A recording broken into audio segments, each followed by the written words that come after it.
Brian Dowling, pardon me, is still with me. Just on a point of clarification, just on something I said in the billboard earlier on, Brian, in regard to Ben Dunn, what Mr. Lowry thought, according to the reports, through endeavouring to deploy influence with his fellow Fine Gael trustee, Mr. Mark Fitzgerald, was a doubling of the rent payable upon review at arbitration, which, had it succeeded, would have resulted in a virtual doubling of the investment value of Mr. Dunn's interest in Marlborough House, which was rented by Telecom Éireann, and that would have meant that his investment value went from £5.4 million, that's 6.8 million euro, that would have doubled to more than doubled to 16.19 million euro. That would have been the import of that. Throughout the entire 2,000 pages of this report, Sean, this is the one section of the report in which the tribunal makes a finding of a profoundly corrupt transaction in respect of this. And the tribunal makes the point that this information in relation to a rental arrangement, Marlborough House was a building in Dublin that was being rented by Telecom Éireann in 1995, and Ben Dunn was the landlord, and at that time Michael Lowry was Minister for Transport and Communication, so he was effectively the minister over Telecom Éireann. The tribunal used the phrase that he could stand in the shoes of Telecom Éireann, and they say that he sought to interfere with an arbitration process in relation to rent, which would have conferred this benefit on Mr. Dunn, and said it was a profoundly corrupt act. That was breathtaking. Reading just a short excerpt from that, it's on page 1056. The individual had been entrusted with the discharge of a quasi-judicial office, rent arbitration. He was a colleague of Mark Fitzgerald. The intervention sought was as grievous as any attempted interference with a judge in the conduct of a case in his or her court.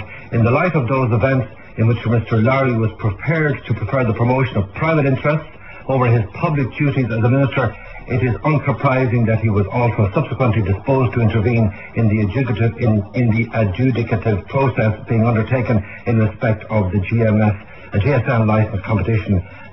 So again, that's just something, in one sense it's kind of a sidebar to the main story, isn't it? It is a sidebar to the main story, but in essence what the tribunal is saying is that if Michael Lowry was willing as minister to engage in that fashion, and it says it was profoundly corrupt, to interfere in a quasi-judicial process which would have conferred a very substantial financial benefit on Ben Dunn had it been successful, that showed the character of the person involved, and that therefore he would have been equally disposed to interfere in the GSM licence process as well. Right, now just to the main event then, so to speak, Brian, is the investigation into the awarding of the mobile phone licence.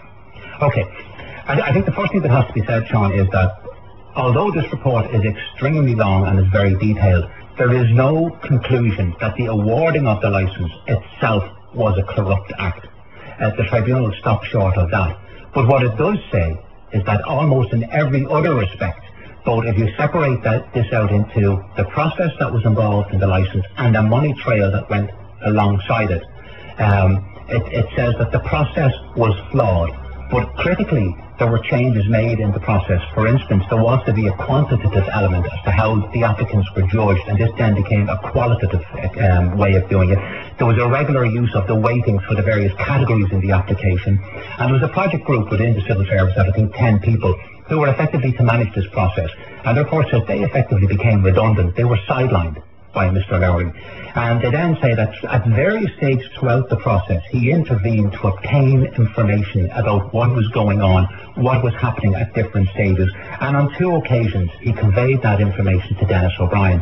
One of those is very, very critical because it happened on the 17th of September in 1995 when he met Dennis O'Brien at Croke Park and subsequently went off with him. I think they went to a pub. And he conveyed to Dennis O'Brien that there were shortcomings in the ESOT application in relation to its finances as to how it was to be structured financially. And this effectively resulted in Dermot Desmond being brought into the process. And this was, I think, they started off in Harkins and went across to Harkins, or the other way around, I can't remember which.